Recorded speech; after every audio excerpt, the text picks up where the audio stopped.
प्रेरणास्पद कथा YouTube channel पर मैं धनंजय जैन आप सभी का हार्दिक अभिवादन करता हूँ। छोटी सी कहानी डीजे की जुबानी। दोस्तों, कर्मों का फल बिना भोगे किसी को भी छुटकारा प्राप्त नहीं होता। उदाहरण के माध्यम से आज एक ऐसी कहानी सुनाने जा रहा हूं जो सुनने के बाद हमें प्रेरणा जरूर मिलेगी कि किसी के साथ हमको अच्छा नहीं कर सकते तो बुरा भी नहीं करना चाहिए। दो दोस्त थे, दोनों गांव में रहने वाले थे। बचपन से ही साथ में पढ़े, खेले, बड़े हो गए। उन दोनों ने सोचा कि क्यों नहीं हम शहर में जाकर कुछ बिजनेस शुरू करें। और उन दोनों दोस्तों को पाक कला के अंदर इतनी निपुणता हासिल थी क्योंकि उनकी दोनों की माएं रसोई एकदम बढ़िया बनाती थी। गांव वाले तो बस उंगलियां चाट के रह जाते थे। उन्होंने सोचा क्यों नहीं हम शहर में जाकर एक अच्छा सा रेस्टोरेंट खोलें। और दोनों की दोनों दोस्तों ने अपने इस सपने को पूरा करने के लिए शहर में जाकर एक छोटा सा होटल खोला। धीरे धीरे ये होटल 5 स्टार होटल के अंदर परिणित हो गया बहुत जल्द, क्योंकि इनके खाने का जो टेस्ट था पूरे शहर में किसी भी होटल में नहीं था। और लगातार भीड़ बनी रहती थी, नंबर लगाने पड़ते थे। एक दोस्त के मन में आया कि यदि मेरे इस दोस्त को मैं रास्ते से हटा दूं तो सारी संपत्ति मेरी हो जाएगी और इस होटल का मालिक भी मैं अकेला हो जाऊंगा। अब तक दोनों बराबरी का हिस्सा कर लेते थे, अपने अपने घर भेज देते थे, घर वाले भी बड़े खुश थे। एक दिन ऐसा आया कि इस दोस्त के मन में खोट तो आ चुकी थी। इसने अपने दूसरे दोस्त को खाने में जहर मिलाकर इसे हमेशा के लिए अपने रास्ते से हटा दिया। और बड़ी होटल थी, नाम था, सारे बड़े बड़े पुलिस कमिश्नर वगैरह सब जुड़े हुए थे। तो मामला मालूम ही नहीं पड़ने दिया ये क्यों मरा, किस लिए मरा। बस हार्ट अटैक आया और फटाफट घर वालों को और इन सबको बुलाकर इसका दाह संस्कार करवा दिया गया। अब ये बड़ा खुश था, अकेला इतनी बड़ी होटल का मालिक, क्योंकि दोनों भाइयों के घर के अंदर उनके अलावा कोई तीसरा नहीं था, दूसरा नहीं था। दोनों की माएं एक दूसरे को भी अपना बेटा मानती थी।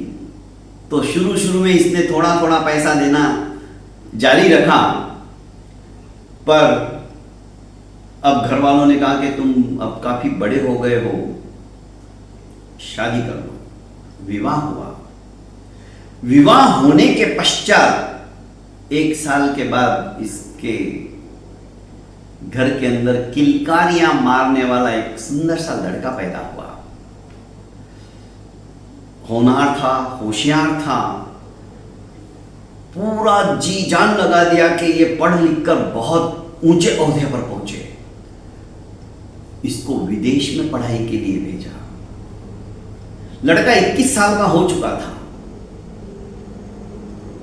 विदेश में अचानक उसको ऐसी किसी बीमारी ने ग्रसित कर लिया कि धीरे धीरे इसके बाप ने पानी की तरह पैसा बहाया, पर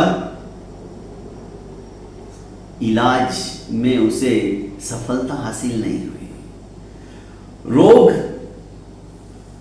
शरीर से गया ही नहीं, उल्टे कई रोग और बढ़ते चले गए। आखिर घर पे लाया गया। विदेश में भी जब इसकी ऐसी हालत हुई, इसका होटल बिक गया, घर बिक गया, जमीन बिक गई, क्योंकि इसने होटल के बलबूते पर कई जगह जमीनें खरीद ली थी। पर धीरे धीरे सारा पैसा समाप्त हो गया। पर हर एक की इच्छा रहती कि मेरे जीते जी मेरे बेटे को मैं कुछ नहीं होने दूं। और इसने भी अपना समस्त गहना वहना सब कुछ स्वाहा हो गया।